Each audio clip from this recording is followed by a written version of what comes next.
Assalamualaikum warahmatullahi wabarakatuh. Balik lagi di channel YouTube Edu Story.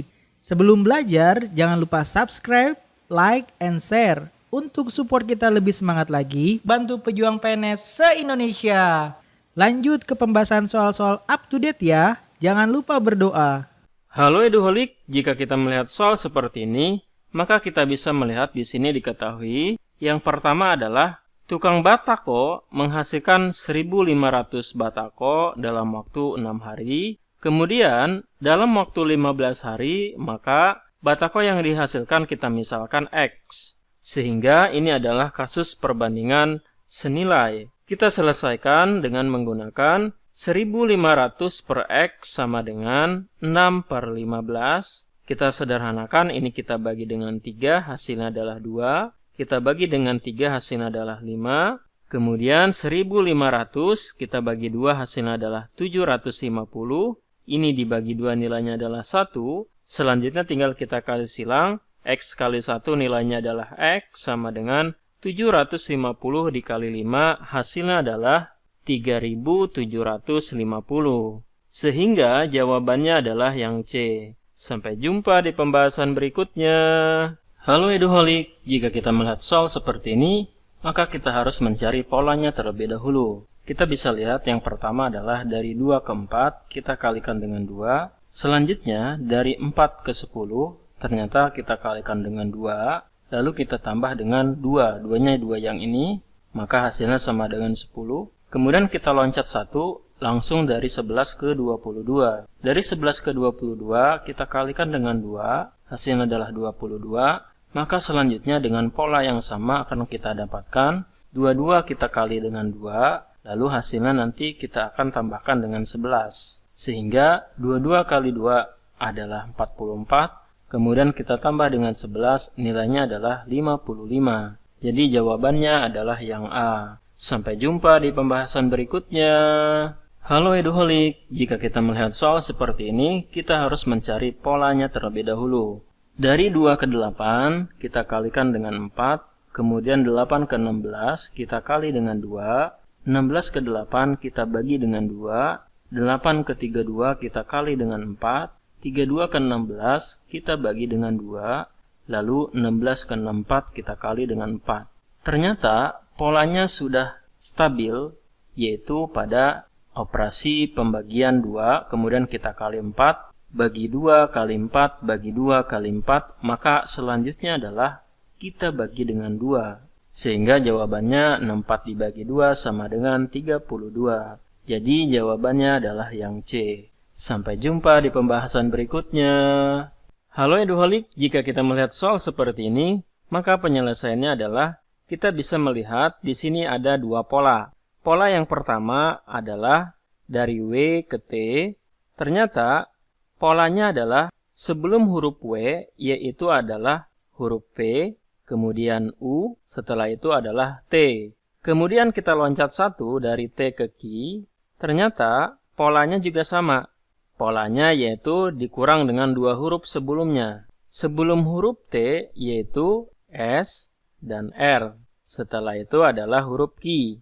Maka di sini polanya adalah sebelum huruf Q yaitu P dan O. Maka kita bisa melihat di sini sebelum huruf O adalah huruf N. Jadi jawabannya adalah yang B. Sampai jumpa di pembahasan berikutnya. Halo Eduholik, jika kita melihat soal seperti ini, maka penyelesaiannya adalah kita bisa melihat polanya di sini adalah dari huruf AB diseling huruf C, tapi tidak ditulis huruf C-nya, maka di sini kita buat di sini adalah C. Kemudian setelah itu dari D ke GH ternyata diselingi oleh huruf F. Maka di sini dari GH diselingi huruf I, JK diselingi huruf L, maka setelah huruf L yaitu huruf M dan N. Jadi jawabannya adalah yang E. Sampai jumpa di pembahasan berikutnya. Halo Eduholik, jika kita melihat soal seperti ini, maka penyelesaiannya adalah kita bisa melihat premis yang pertama adalah jika pergi ke Semarang, kita misalkan dengan P, maka melewati Magelang kita misalkan dengan Q. Sehingga premis pertama bisa kita buat P maka Q. Kemudian untuk premis yang kedua, jika melewati Magelang, ini adalah Ki, maka harus melewati jembatan Pabelan. Ini kita misalkan dengan R. Maka premis kedua kita buat menjadi Ki maka R. Sehingga dengan cara silogisme, maka kita dapat kesimpulannya adalah P maka R. Yaitu, jika pergi ke Semarang, maka harus melewati jembatan Pabelan. Kalimat yang setara dengan kalimat tersebut adalah yang E. Semua yang bepergian ke Semarang harus melalui jembatan Pabelan. Sampai jumpa di pembahasan berikutnya. Halo Eduholik, jika kita melihat soal seperti ini, maka penyelesaiannya adalah kita bisa melihat soalnya yang pertama, premisnya adalah semua pelaut adalah perenang. Kemudian premis yang kedua adalah sebagian perenang bukan penyelam. Maka kesimpulan yang tepat untuk kedua pernyataan ini adalah jawabannya yang B, yaitu sebagian pelaut bukan penyelam. Sampai jumpa di pembahasan berikutnya.